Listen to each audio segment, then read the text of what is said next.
Antes de comenzar en sí el texto, yo decidí hacer algo un poco diferente a lo que generalmente hacemos y quiero hacer una pequeña dinámica y quiero comenzar pidiéndole que cierren sus ojos en este momento, porque quiero que tengamos un momento de meditación y reflexión.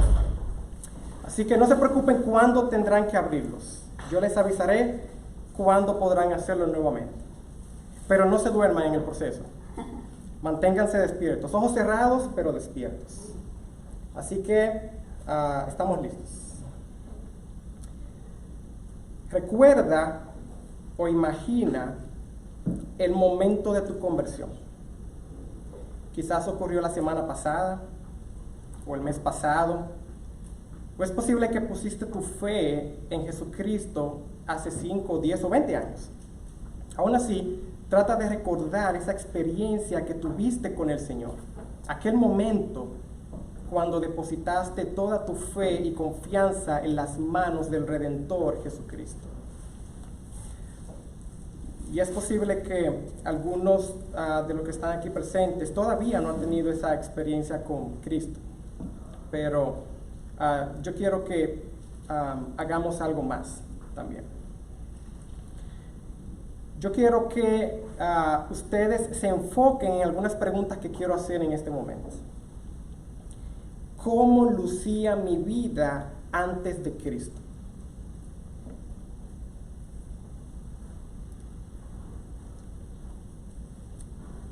Y para aquellos que posiblemente no lo conocen, una pregunta sería, ¿cómo luce mi vida sin Él ahora? Pero ¿cómo lucía mi vida antes de Cristo? ¿Cuál era mi estilo de vida? ¿Qué eran esas cosas que yo amaba más que a Dios mismo, más que a Cristo mismo?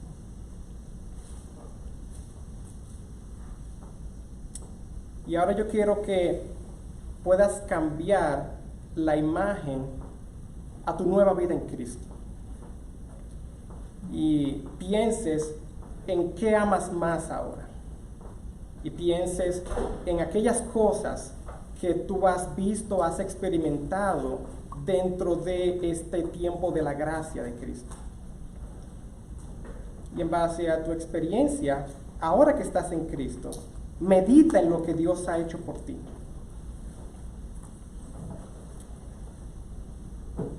Toma unos segundos para agradecerle a Dios por lo que te ha dado y por el cambio de vida que te ha dado y por el estilo de vida que ahora tienes diferente. Ya pueden abrir sus ojos. ¿Qué les pareció? Sí, a veces es bueno recordar la vida pasada y experiencia de conversión y luego meditar en cuáles han sido esos cambios que hemos tenido en Cristo. Así que yo quiero decirles algo. Esto es algo parecido a lo que hacemos en nuestros devocionales en un sentido. Naturalmente hay otros elementos no mencionados como confesión de pecados, intercesión, etc. Pero es muy interesante que podemos meditar de esa manera aún en la palabra de Dios, pensando en la vida que ahora tenemos en Él. Y yo quería que hiciéramos este pequeño ejercicio por varias razones. Primero, para que podamos recordar que la palabra de Dios es viva y eficaz y que sigue hablando el día de hoy. Recordar también el gran milagro que ocurrió en nuestra vida después de que conocimos a nuestro Salvador Jesucristo. Y por último, que podamos apreciar, valorar y atesorar la gran bendición de disfrutar de una comunión especial con el Señor cada día. Hermanos y amigos aquí presentes, esto es gratis y podemos venir a su presencia todas las veces que queramos. De hecho, algo que quiero pedirles es que consideren la hermosa y eterna realidad que este pasaje que vamos a compartir en esta noche nos presenta. Que tenemos a un Dios que ha transformado nuestro corazón. Y dicha transformación nos impulsa a que voluntaria y apasionadamente disfrutemos de tiempo en la presencia de Dios dentro de un contexto de comunidad. como lo es la Iglesia de Cristo. En otras palabras, tenemos el privilegio de ser instruidos por el Señor mediante la meditación de su palabra, la cual nos guía y nos mueve a producir buenas obras. De hecho, mientras más recordamos nuestra realidad presente en Cristo, más fácil se nos hará caminar en esas buenas obras a las que, como hijos de luz, hemos sido llamados, y al mismo tiempo poder disfrutar a nuestro Señor al máximo. Al máximo. Así que, por favor, vayamos al pasaje de Efesios capítulo 4, donde vamos a compartir los versículos 17 al 32. He querido poner como título a este pasaje, manera de vivir de una vida renovada. Manera de vivir de una vida renovada. En este pasaje, Pablo recuerda a los efesios sobre su vida nueva en Cristo, proveyéndoles instrucciones prácticas y específicas, siendo estas, a su vez, indicadores que manifiestan una vida renovada. En este pasaje lo vamos a ver en dos partes. Primero, observaremos en qué consiste la vida que esta iglesia posee en Cristo, su nueva vida, en los versículos 17 al 24. Y segundo, las instrucciones prácticas que caracterizan a una vida renovada, los versículos 25 al 32. Así que primera parte, nueva vida en Cristo, y luego las instrucciones o frutos prácticos que produce una vida renovada. Primero veamos esta nueva vida a la que el apóstol Pablo se refiere en los versículos 17 al 24. Y Pablo comienza en el versículo 17 diciendo: esto digo pues y afirmo juntamente con el Señor. En esta frase, Pablo informa a sus oyentes que él no está hablando por su propia cuenta. La idea aquí que el apóstol quiere informar es que Dios está como testigo. Y no solo el hecho de que Dios está como testigo, sino que él está escribiendo bajo la autoridad de Dios. En otras palabras, Dios fue quien encomendó a Pablo la misión de llevar el evangelio por el mundo. Ahora, Dios es quien viste a Pablo de autoridad para exhortar y animar a esta iglesia por medio de esta carta. ¿Y qué es lo que Pablo quiere exhortar a esta iglesia con la autoridad de Dios? Versículo 17 continúa diciendo: que ya no andéis así como andan también los gentiles. ¿Por qué Pablo exhorta a estos hermanos a que no imitaran las acciones de los gentiles? Y déjenme decirles que los gentiles son aquellos que no eran parte del pueblo de Israel, como griegos, romanos, y Pablo se refiere a ese tipo de personas. Personas también, en este caso de este texto, que tampoco han conocido a Cristo, porque hay algunos que sí lo conocían, pero estos no. Entonces, estos gentiles que no conocían a Cristo, su estilo de vida era diferente por el hecho de que no tenían a Cristo en sus corazones. Así que Pablo les exhorta que no caminen, no anden como andan los gentiles, porque ellos tienen un modo de vida diferente. ¿Y cuál es ese modo de vivir que los gentiles tienen?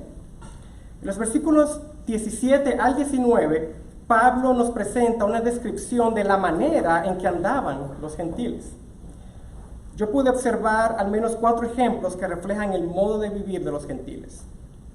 Vanidad de la mente, versículo 17, entenebrecidos en su entendimiento, cegados, excluidos de la vida de Dios, en el versículo 18, y esta era la manera en que ellos vivían. Ahora bien, hay 2 causas por las cuales ellos están excluidos o separados de la vida que ofrece Cristo. Primero, por su ignorancia, la cual los ha cegado, puesto que ellos habían decidido oprimir o rechazar la verdad de Dios con su injusticia y su pecado.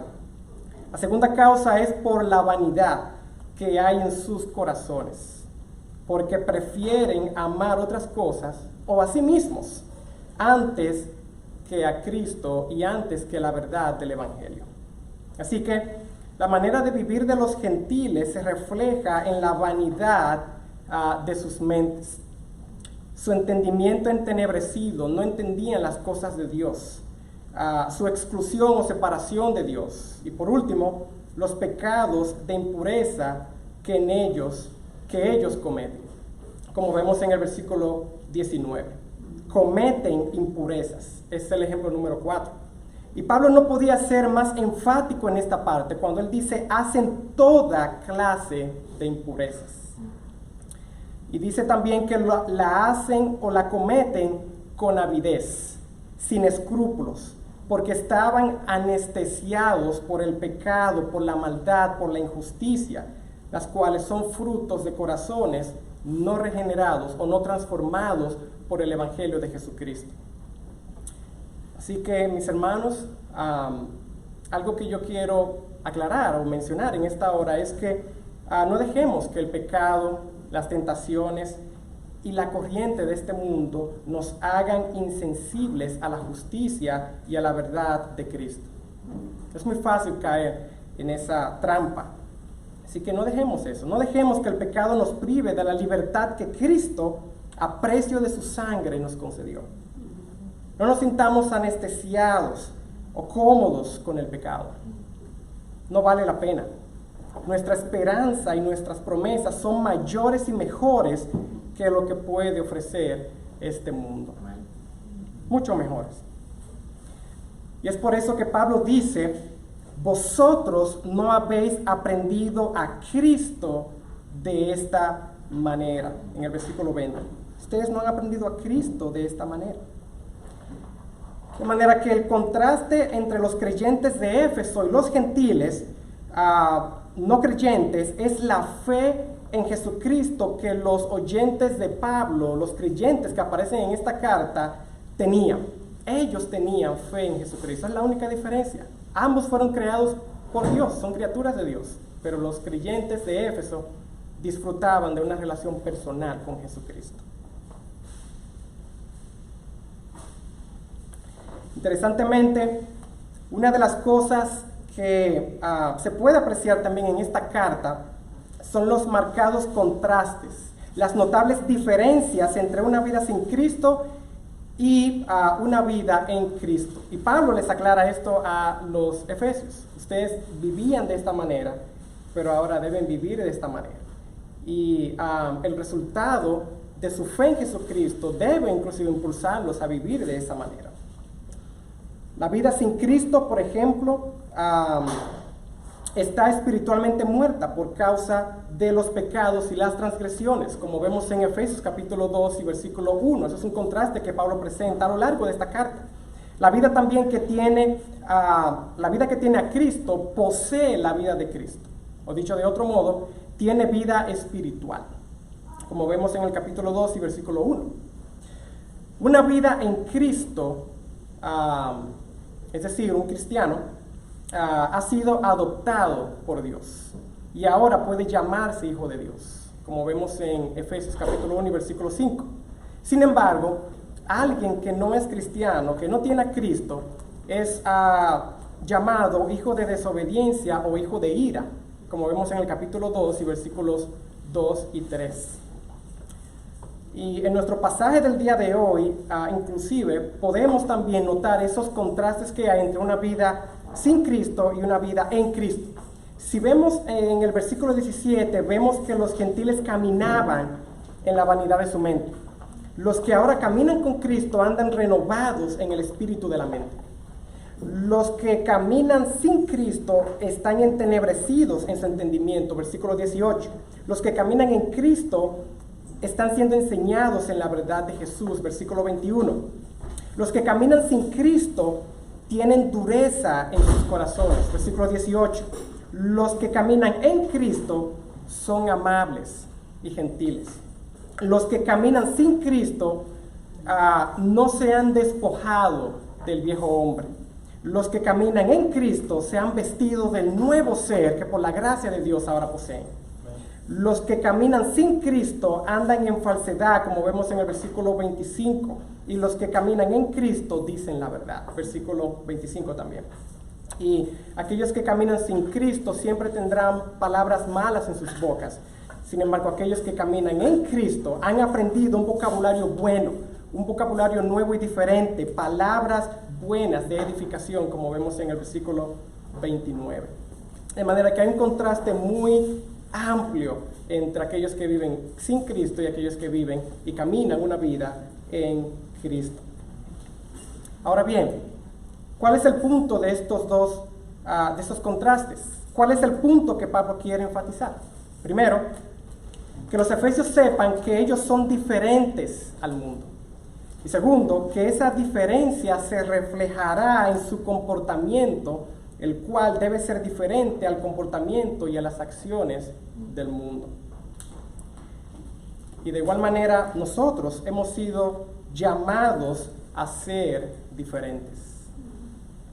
Hemos sido llamados a ser diferentes. Hemos sido llamados a ser luz en medio de este mundo de tinieblas y de oscuridad. Qué gran privilegio como creyentes tenemos el de tener la luz de Cristo y también poder iluminar este mundo en oscuridad. Así que Pablo exhorta a esta iglesia a que no imiten, a que no caminen, no anden de la manera en que los gentiles lo hacen. En vez, que caminen como nuevas criaturas que son en Cristo y que actúen como tal. En otras palabras, ustedes son diferentes y ahora le pertenecen a Cristo, su modelo a seguir. Interesantemente, Pablo comienza esta carta refiriéndose a sus oyentes como santos y fieles. Santos y fieles. Eso lo vemos en el capítulo 1 y versículo 1 de Efesios. En el primer versículo que aparece en esta carta, somos santos y fieles. Antes llamados hijos de ira, hijos de desobediencia, ahora llamados santos y fieles por la gracia de Cristo. Amén. De manera que ellos ya no deben comportarse como se comportaban antes, o como se comportan los gentiles, o aquellos que no conocen a Cristo, no regenerados, sino de manera diferente. Entonces, ¿cómo deben andar los santos y fieles en Cristo? Deben andar teniendo como punto de referencia al hombre maduro, Jesucristo. Como vimos en el sermón pasado, en el capítulo 4 y versículo 13, que Jesucristo es nuestro punto de referencia para crecer en madurez y en gracia.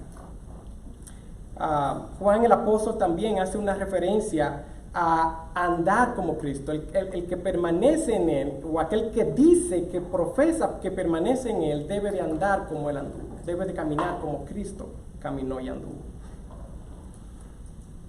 Los creyentes deben andar de la manera que aprendieron a Cristo, como dice el versículo 20.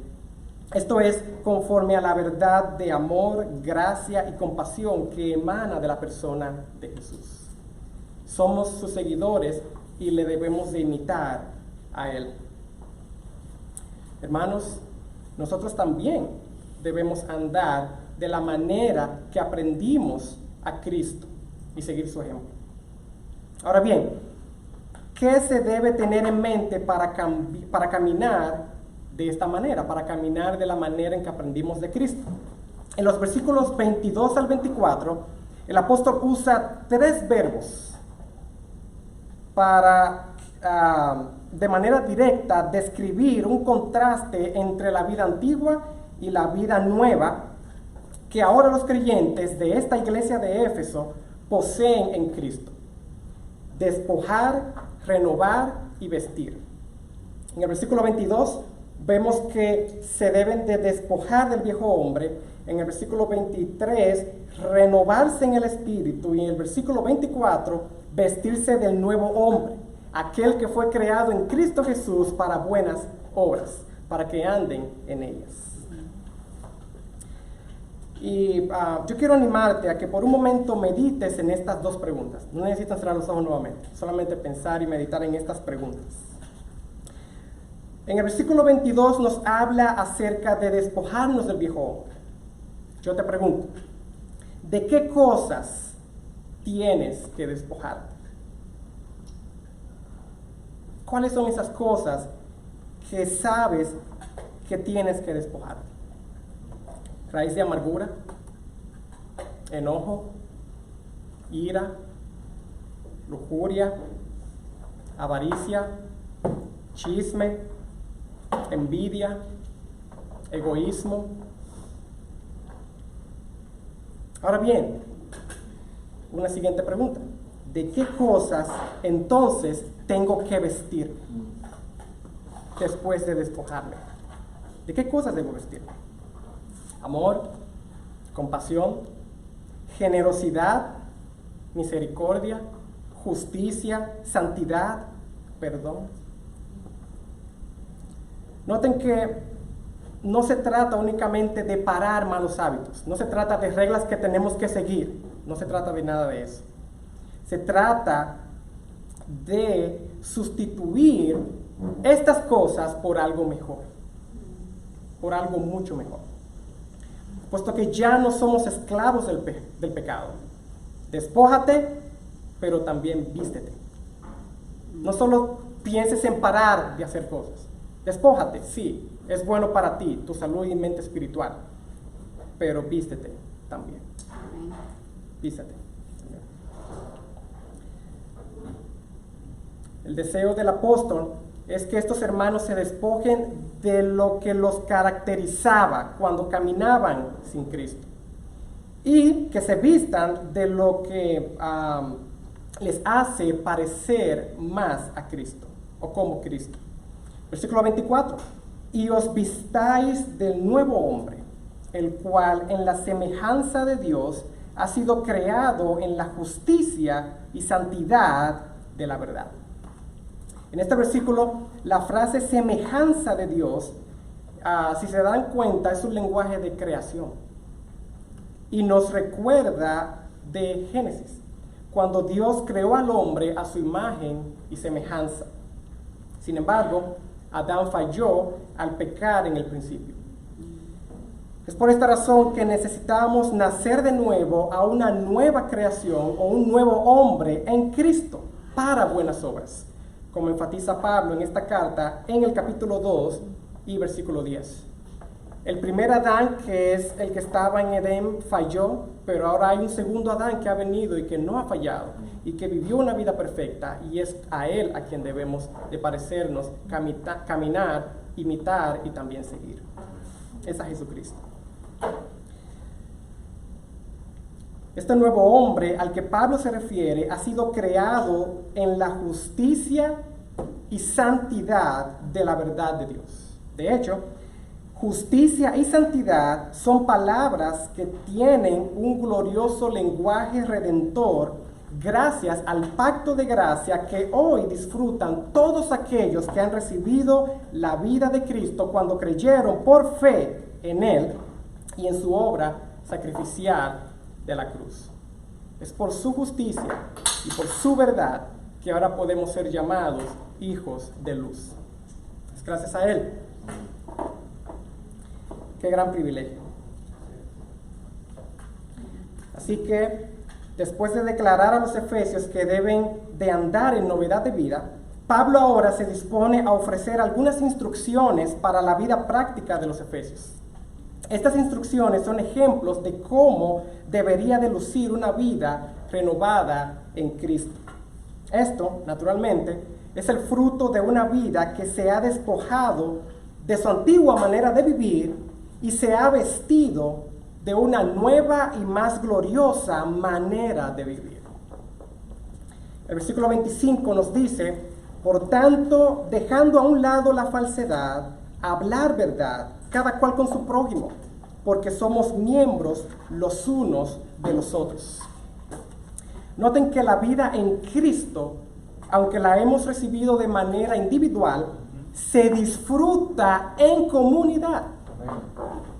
Se disfruta en comunidad. Amado hermano, amada hermana, los cristianos no podemos vivir como llaneros solitarios. La vida de fe no funciona de esa manera. No funciona de esa manera. La vida cristiana no se vive de ese modo, sino que se disfruta, se saborea, se experimenta y se maximiza nuestra experiencia en una vida en comunidad. Noten el lenguaje de comunidad que Pablo usa aquí, en esta siguiente sección. Prójimo, miembros, compartir, etc. Versículo 25, hablar verdad a cada cual con su prójimo. Eso es una instrucción que implica comunidad. Somos miembros los unos de los otros. Versículo 28, compartir con el que tiene necesidad.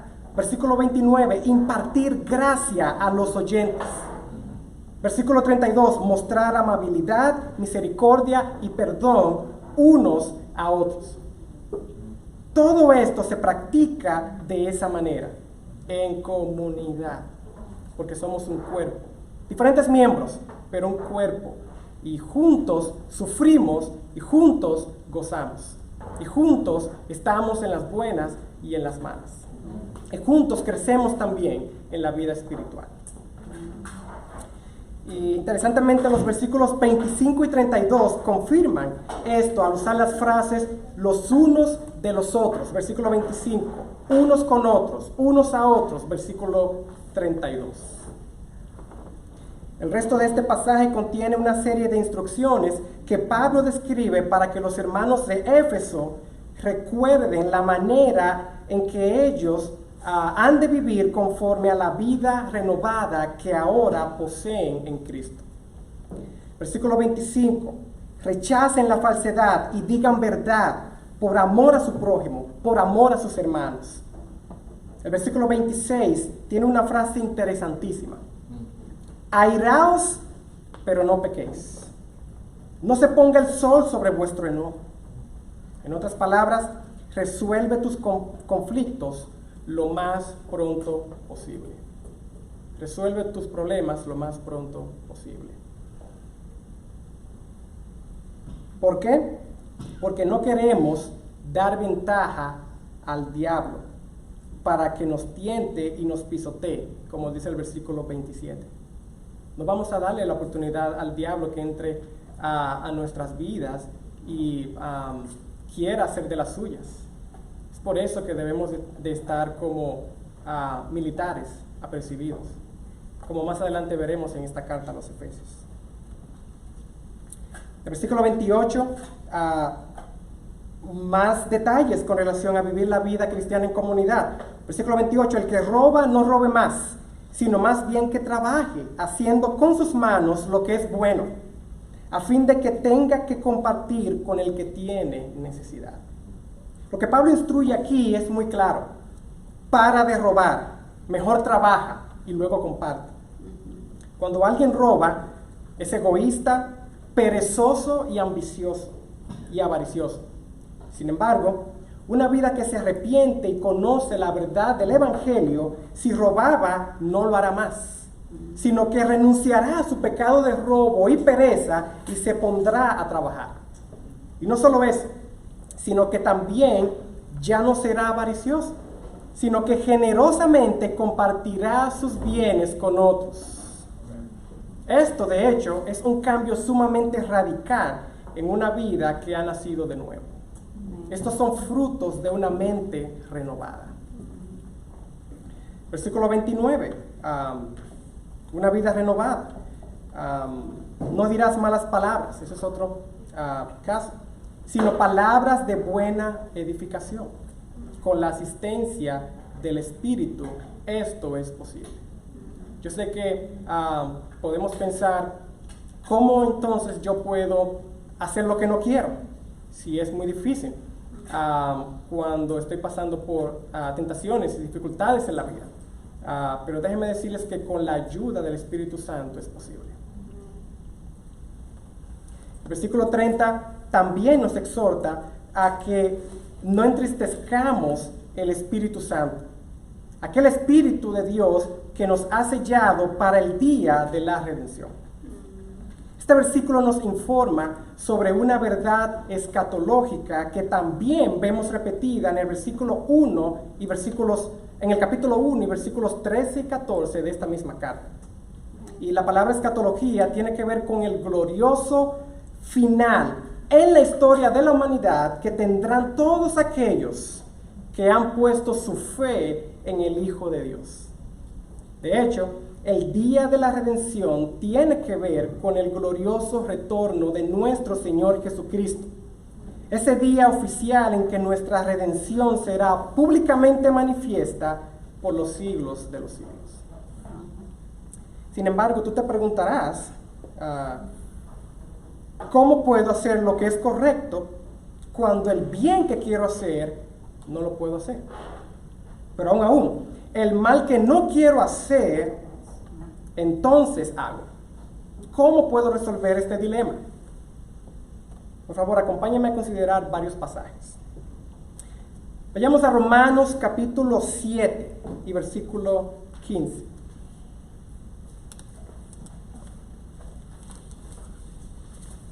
Romanos capítulo 7 y versículo 15, donde el apóstol Pablo también luchaba con este dilema. El versículo 15 del capítulo 7 nos dice: porque lo que hago no lo entiendo, porque no practico lo que quiero hacer, sino lo que aborrezco, esto hago. Versículo 18: porque yo sé que en mí, es decir, en mi carne, no habita nada bueno, porque el querer está presente en mí, pero el hacer el bien no. Versículo 19: pues no hago el bien que deseo, sino que el mal que no quiero, eso practico. Luego Pablo medita en lo siguiente, versículo 24: miserable de mí, ¿quién puede o quién me libertará de este cuerpo de muerte? Gracias, dice el versículo 25, él concluye diciendo: gracias a Dios por Jesucristo, Señor nuestro. Gracias a nuestro gran Dios, quien por su sacrificio hizo esto posible. Es gracias a Él que aun lo que no puedo yo hacer, que es correcto, Él es quien con sus fuerzas me puede ayudar y me puede asistir.